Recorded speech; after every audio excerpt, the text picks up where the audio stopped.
যা টাকা পয়সা নিয়ে আমাদের বহু বছরের পুরনো ধ্যান ধারণাকে একেবারে নাড়িয়ে দিয়েছে। হ্যাঁ, আমি রবার্ট কিওসাকির লেখা রিচ ড্যাড পুয়ার ড্যাড বইটার কথাই বলছি। আজকের এই আলোচনায় আমরা বইটার একেবারে মূল শিক্ষাগুলো একদম সহজ করে বোঝার চেষ্টা করব। চলুন তাহলে শুরু করা যাক। বইটা শুরুই হচ্ছে এই অসাধারণ উক্তিটা দিয়ে। একবার ভাবুন তো, কথাটা কতটা সত্যি।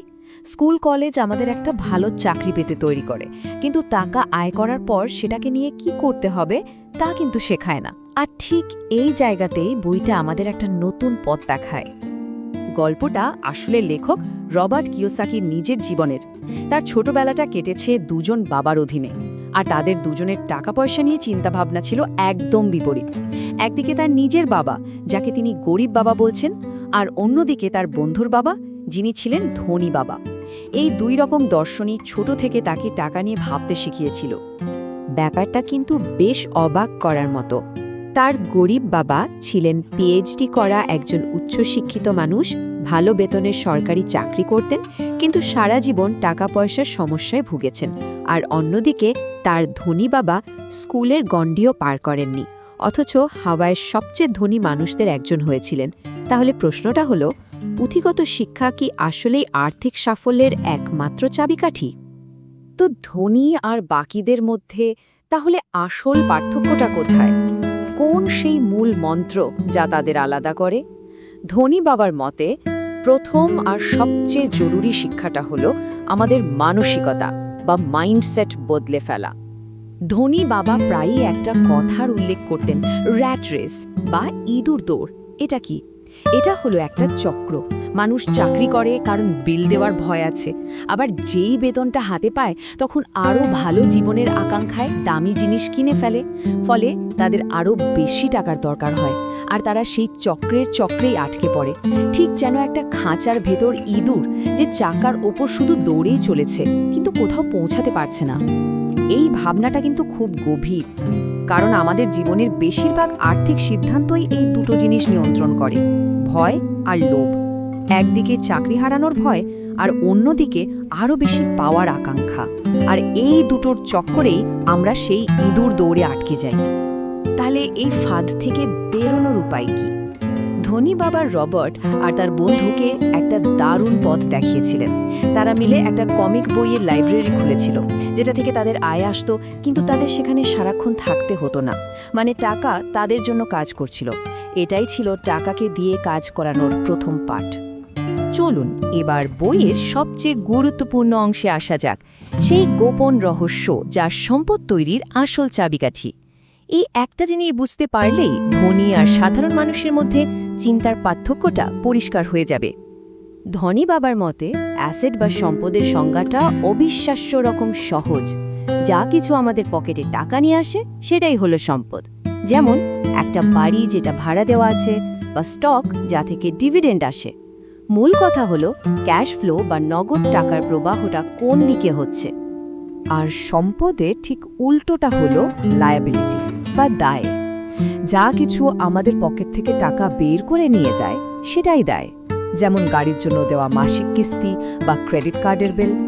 এমনকি যে বাড়িতে আমরা থাকি সেটাও কিন্তু এই সংজ্ঞা অনুযায়ী একটা দায়, কারণ এটা পকেটে টাকা আনে না, বরং রক্ষণাবেক্ষণের জন্য প্রতি মাসে টাকা খরচ করায়।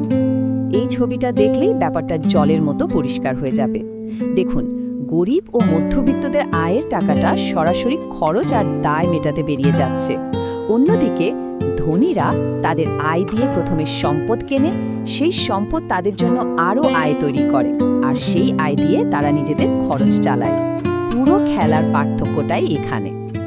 তো থিওরি তো অনেক হলো, সম্পদ আর দায়ের পার্থক্যটা আমরা বুঝলাম, কিন্তু বাস্তবে এটা কিভাবে কাজে লাগাবো? চলুন এবার সেই প্র্যাকটিক্যাল দিকটা নিয়ে কথা বলা যাক। বইটা বলছে আমাদের পেশা আর আমাদের ব্যবসা দুটো কিন্তু এক জিনিস নয়।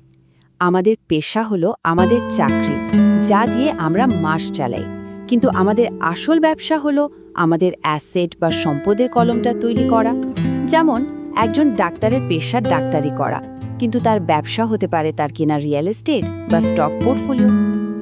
নিজের ব্যবসা শুরু করার জন্য চাকরি ছাড়ার কোনো দরকার নেই, বরং সেই চাকরির আয়টাকেই কাজে লাগান। সেই টাকা দিয়ে দায়না কিনে ধীরে ধীরে সম্পদ তৈরি করুন। মূল লক্ষ্য হলো এমন একটা সময় আসা যখন আপনার সম্পদের আয় আপনার চাকরির আয়কে ছাড়িয়ে যাবে। বইতে কয়েক ধরনের আসল সম্পদের উদাহরণ দেওয়া হয়েছে, যেমন এমন ব্যবসা যাতে আপনার সারাক্ষণ থাকার দরকার নেই, স্টক, বন্ড বা এমন রিয়েল এস্টেট যা থেকে ভাড়া আসে। এগুলোর মূল বৈশিষ্ট্য হলো এরা আপনার জন্য প্যাসিভ ইনকাম বা পরোক্ষ আয় তৈরি করে। এত কিছু জানার পরেও মনে প্রশ্ন আসতেই পারে, তাহলে সবাই ধনী হয় না কেন? কারণ শুধু জানলেই তো হয় না। আসল লড়াইটা বাইরের দুনিয়ার সাথে নয়, বরং আমাদের নিজেদের ভেতরের বাধাগুলোর সাথে। বইটাতে 5টা প্রধান মানসিক বাধার কথা বলা হয়েছে। প্রথমত, টাকা হারানোর ভয়। দ্বিতীয়ত, সিনিজম বা সবকিছু নিয়ে সন্দেহ করা, মানে এটা আমার দ্বারা হবে না, এই মনোভাব। তারপর আছে অলসতা, বাজে খরচের অভ্যাস, আর সবশেষে ঔদ্ধত্য, মানে আমি সব জানি, এই ভাবটা, যা আমাদের নতুন কিছু শিখতে দেয় না। আসলে সবচেয়ে বড় বাধাটাই হলো ওই প্রথমটা, টাকা হারানোর ভয়। এই ভয়টা এতটাই বেশি যে এটা আমাদের কোনো ঝুঁকি নিতে দেয় না। সফল মানুষেরাও কিন্তু হারতে ভয় পান, কিন্তু তারা সেই ভয়টাকে নিজেদের নিয়ন্ত্রণ করতে দেন না। তারা ঝুঁকি নেন, ভুল থেকে শেখেন আর এগিয়ে যান। তাহলে সব কিছুর শেষে বইটার মূল কথাটা কি, আসল শিক্ষাটা কি? সেটা হলো আমাদের আসল সম্পদ কোনো বাড়ি, গাড়ি বা স্টক নয়। আমাদের সবচেয়ে বড় সম্পদ হলো আমাদের মন, আমাদের মস্তিষ্ক।